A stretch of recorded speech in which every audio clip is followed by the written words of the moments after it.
Hi there, students.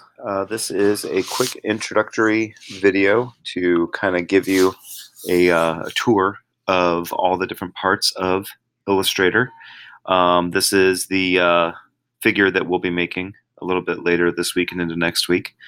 Most of it's going to be done for you, but there'll be some parts to get you used to some of these tools and what to do. So the main thing is I want to show you the three main parts that I want you to always look for. That's probably the best bit of advice I could give you. There's three main areas that will give you information. The first is the toolbar. That's this guy right here. Now your toolbar might look like that. If it looks like that, do yourself a favor and click on these two little arrows right here and make them side by side. It's easier to see. You can see all of the tools at once. More importantly, I reference the tools this way. Like if you say, where's the text tool, I'll say it's the fourth one on the left. And go to the left-hand column, it's the fourth one down. So anyway, that's how you should configure your toolbar. Now there's a couple parts of the toolbar, a couple of the tools I'll go over real quick. You have a selection tool. That's to grab items in a group or individual items that aren't in a group. Like this head, you can move it, grab it and move it around.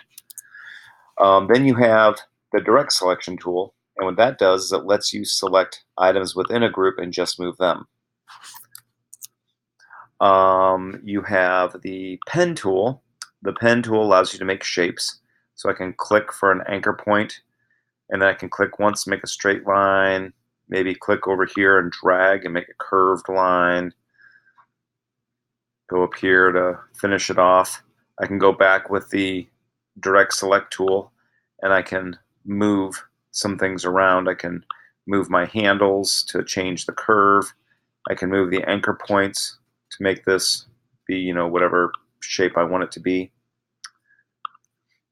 And delete it obviously with the selection tool. Text tool, you click on that and I can drag a little text box. Hi there, students. Okay, so the text box just got a little red dot right here. That's to let you know that there's more text to be had. Over here, that little red dot there. So I can click, drag this out, make it bigger.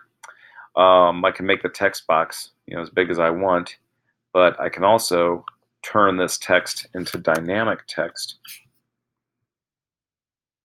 by double clicking on this. And now I can make this, really big, tall, skinny, whatever.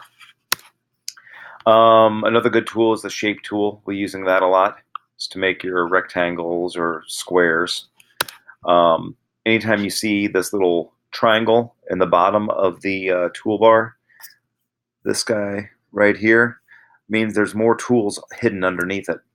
So I'll click and hold on this, and you can see there's an ellipse tool. That's to make an oval or a circle or whatever. Click and hold, you can go to the star tool. Pretty self-explanatory, what they are.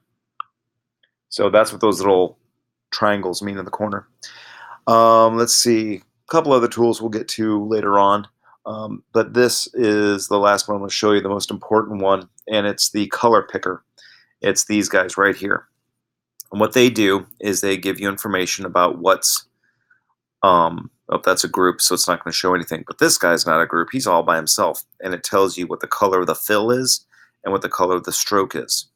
So this one is obviously white with a black stroke. So I can double click on that and make it pink. It's an ugly pink. Pink. Sure, now he's pink. And I can go to the stroke and make it a blue stroke. Why not? I can also go to some default set colors up here. Make it, green with yellow. If I want to switch these two around, let's say my dog has visited the snowman, switch it around, and now it's a yellow snow with a green outline. Sorry, that's pretty gross, but funny. And then this little guy down here, that's your default fill and stroke. So I click on that, it'll go back to, I have to have them selected. If I click on that, it'll go back to the default, which is a white fill and a 1-point stroke. So we don't want this to be 1 point because look how thick this guy is.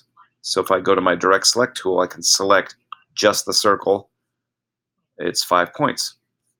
Okay, go back to this guy, and we'll make him 2, 3, 4, 5 points. And now they are the same size and everybody's happy.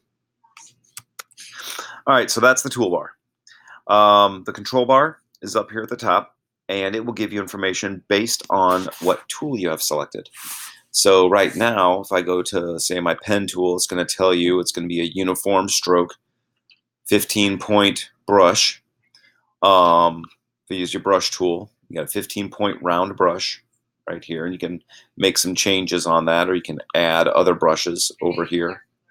There's lots of brushes you can choose. If you did the pen tool, you can choose to make it, you know, wide, like that. So I can go to this and make that really, really thick, but I can also make it, you know, skinny to thick to skinny again, because I've started here, went here, and then went here. And so I have a weird looking shape like that. But we'll leave it on uniform for now, keep all our lines even.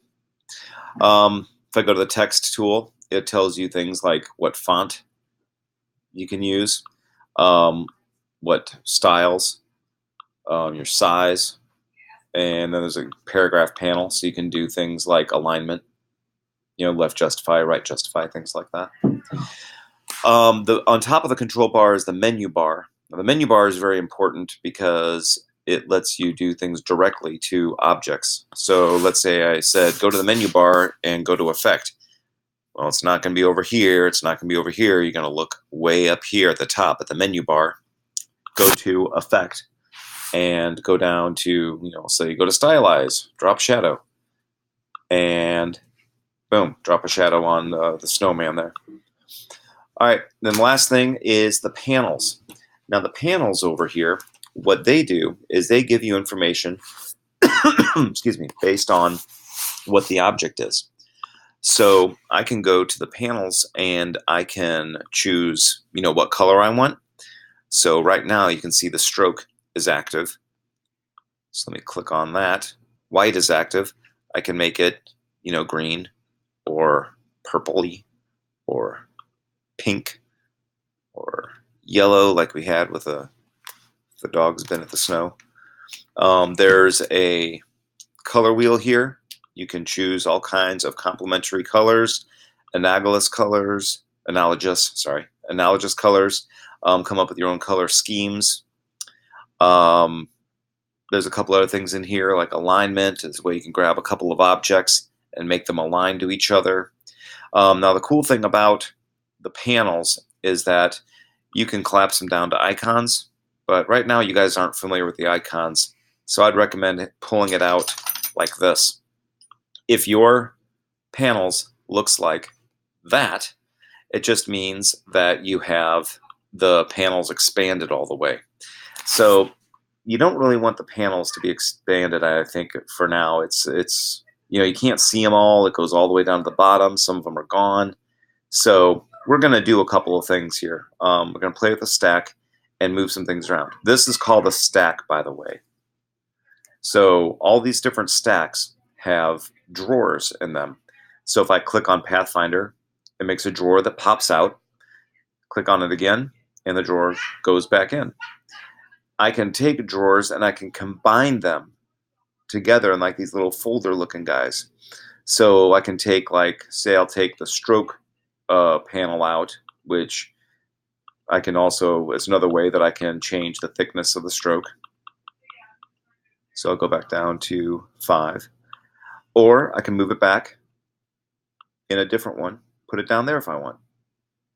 Go to transform, make it go away entirely. You know, there's lots of things you can do with this, moving it around. If you want to miss any of these, like, hey, where'd transform go? I can bring it right back with my Windows menu bar. Okay, that's it for now. Good luck. Bye. Subscribe to PewDiePie for original content.